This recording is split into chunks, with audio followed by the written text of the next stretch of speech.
ఇక కేంద్ర election commission కీలక నిర్ణయం తీసుకుంది. 6 రాష్ట్రాల్లో SIR గడువు పొడిగించనుంది.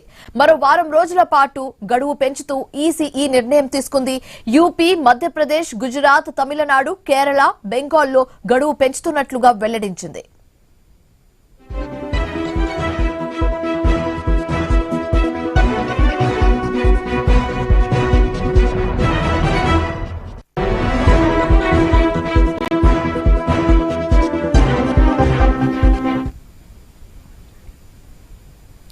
మాజీ ప్రధాని వాజ్పేయి మార్గంలో పయనిస్తూ ప్రధాని నరేంద్ర మోదీ దేశానికి దిక్సూచిగా మారినట్టు మధ్యప్రదేశ్ ముఖ్యమంత్రి మోహన్ యాదవ్ చెప్పుకొచ్చారు.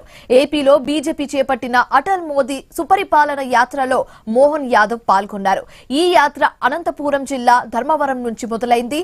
ఈ సందర్భంగా ఏర్పాటు చేసిన బహిరంగ సభలో పాల్గొన్న మధ్యప్రదేశ్ సీఎం మోహన్ యాదవ్ నాటి ప్రధాని వాజ్పేయి చేసిన పనులను గుర్తు చేశారు.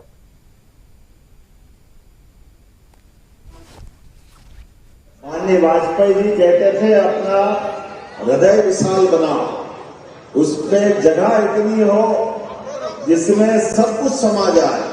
इसी भाव को यशस्वी प्रधानमंत्री और अच्छे शब्दों में कहते हैं, सबका साथ, सबका विकास, सबका विश्वास, सबका प्रयास। इसी आधार पर हम जब काम करने निकलते हैं तो काम करते करते कभी कभी अटल जी की वो पंक्ति याद आ जाती है, छोटे मन से कोई बड़ा नहीं होता और टूटे मन से कोई खड़ा नहीं होता। इसीलिए नायडू जी ने भी अपने संघर्ष के मुकाम से जो अटल जी की पंक्ति से परिलक्षित होता है, क्या हार में क्या जीत में, किंचित नहीं भयभीत में, संघर्ष पथ पर जो मिला ये भी सही वो भी सही। భారతరత్న అటల్ బిహారీ వాజ్పేయి గారి శత జయంతి సందర్భంగా వారి స్మృతికి ఘనమైన నివాళులు అర్పిస్తున్నారు. ఇప్పుడే బయట ఒక అద్భుతమైన విగ్రహాన్ని కూడా ఆవిష్కరించడం జరిగింది. ఇవాళ మొదలవుతున్న ఈ యాత్ర 25వ తేదీ దాకా నడుస్తుంది. 25వ తేదీ అమరావతిలో రాష్ట్ర ముఖ్యమంత్రి గౌరవనీయులు చంద్రబాబు నాయుడు గారు కూడా బహిరంగ సభలో పాల్గొంటారు. దానికి ముందు బాపట్లలో పవర్ స్టార్ పవన్ కళ్యాణ్ గారు బహిరంగ సభలో పాల్గొంటారు.